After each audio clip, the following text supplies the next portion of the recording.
নাম শহীদুর রহমান, বাড়ি কিসমত আজদা পার্থী কালাহাট জিবি।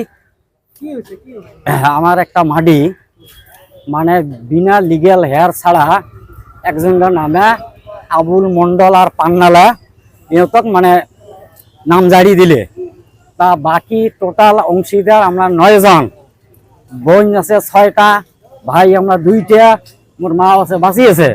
কিন্তু আমি লিগেল হেয়ার করি আমি জমা দিছি, তাও একটা নামের এগেস্ট ঢুকবার জনতে 1000 কোটি টাকা খুঁজিছে। মই গরিব মানুষ, খুব দুঃখ করিয়া মানুষটা হাওলাত করিয়া নিয়ে মই 7000 টাকা দিছং, পান্নালে হাতে দিছং। আর 4 মাস থাকি মই খালি ঘুরি আছে আজকে সার্কেল অফিস। পান্নাল মানে এই যে সার্কেলত আবুল মন্ডলের মানে মহরিগিরি করে আর কি। তেমন মনে করেন আজি সার্কেল অফিস নাই, কালি নাই, এখন মানে ডেলি সপ্তাহ 2 দিন করে আসবে আসং।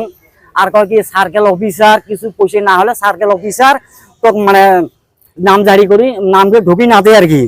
এখন কালি পর্যন্ত মোক ঘুরে দিয়ে আছে আর কি। হ্যাঁ, মোর জবাবন্দির পর কর্তন করেছে আর কি। সামাদ আলী নামে ঢুকাইছে। সামাদ আলী মোর একটা ভাই, সরু ভাই। মই ডাঙর, মই গার্জিয়ান। নজনা করিয়া সামাদ আলী নামটা ঢুকাই দিলে। এজনেরই নাম আছে, এজনের নাম আছে, আর বাকি খিনি নাম নাই। 100 পাট্টা আর 211 নম্বর দাগ, 1 বিঘা মাটি। তখন সামাদ আলী নামে মানে আর কি নাম ঝাড়ি দিলে। পাবো লাগে আর কি, 9 জনে পাবো লাগে, কিন্তু 9 জনক 8 জনক বাদ দি একজনের নামে মাটিটা নাম ঝাড়ি দিলে আর কি।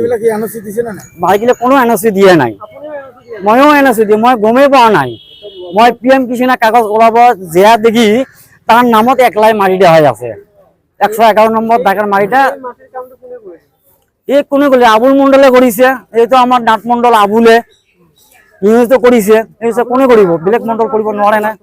হ্যাঁ, টকা খুঁজিছে পান্নালো। কালি মোক কৈছে সার্কেল অফিসারে পয়সা না দেওয়া কই তো মানে নাম জারিটা সই নকরে। হ্যাঁ, সার্কেল অফিসের নাম করাকে ইহতো খাই থাকে। মই গরিব মানুষ, দিন মজুরি কাম কৰি খাওঁ, আর ডেইলি দিন কালাহাটৰ পৰা ধুবুৰী আহিব লাগে।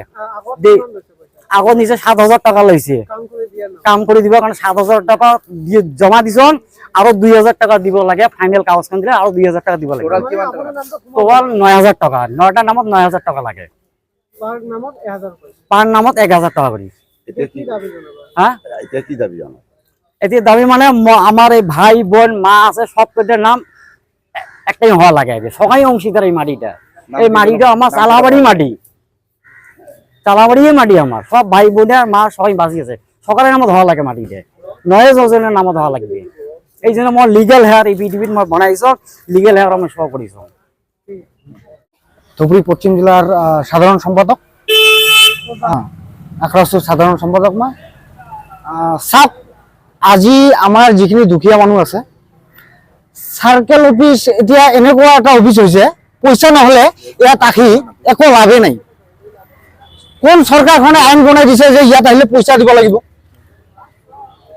কোন আইনত আছে যে কিবা এটা অফিচত গ'লে কোনো ছাৰৰ তাতে কিবা এটা চিগনেচাৰ কিবা এটা কাম কৰিলে পইচা লাগে? আজি সার্কেলত আহক, ইয়াত হাজার হাজার মানুষ আহে, কোনো পয়সা নিদিয়াকৈ এটা কাম আজিলৈকে ইয়াৰ পৰা কৰি লৈ যোৱা নাই। পইচাটো দিব লাগিব। আজি সার্কেল অফিসক দিব লাগিব, মণ্ডলক দিব লাগিব। আৰু দালালি, এইটো কি দালালিৰ অফিচ নেকি? মোৰ অনুৰোধ এইখিনি চৰকাৰৰ তাতে দালালিখিনি বন্ধ কৰক আৰু পইচাটো লোৱাটো বন্ধ কৰক। যদি পইচা লিবাই লাগে তেনেহ'লে এটা কি খোলক, সিন্ডিকেট খোলক, সার্কেল অফিসত এটা সিন্ডিকেট বনাই দিয়ক। যদি পয়সা লাগে সরকারের বলা এটা সিন্ডিকেট খুলে দিয়ক, সিন্ডিকেটের পয়সা লৈ কাম কৰক আপোনালোকে। গতিকে চৰকাৰৰ তাতে মোৰ অনুৰোধ, এনেকুৱা কাম যাতে নহয়। আমাৰ দুখীয়া মানুহখিনিক ইমান হাৰাশাস্তি কৰিব নালাগে। আৰু যি এই আমাৰ দাদা কোৱা মতে যিজনে পইচা লৈছে তাক বহিষ্কাৰ কৰক। কোনে লৈছে? আবুল মণ্ডল বুলি কিবা এটা নাম আছিল, মই নাজানো ই পইচা দিছে না। চৰকাৰখনে ইমানখিনি অনুৰোধ থাকিব, পইচা লৈতো কাম কৰাৰ কাৰণে চাকৰি নহয়। হাজাৰ হাজাৰ লাখ লাখ টকা দৰমহা পায়, পইচা তাক কিয় দিম আমি? এনেধৰণৰতো কোনো আইন নাই। তো গতিকে এনেকুৱা অফিচাৰ আমাক নালাগে আৰু এই পইচা লোৱাটো বন্ধ কৰক আৰু এই দাদাৰ কামখিনি যিখিনি আছে চৰকাৰে কৰি দিব বুলি মই আশা ৰাখিছোঁ।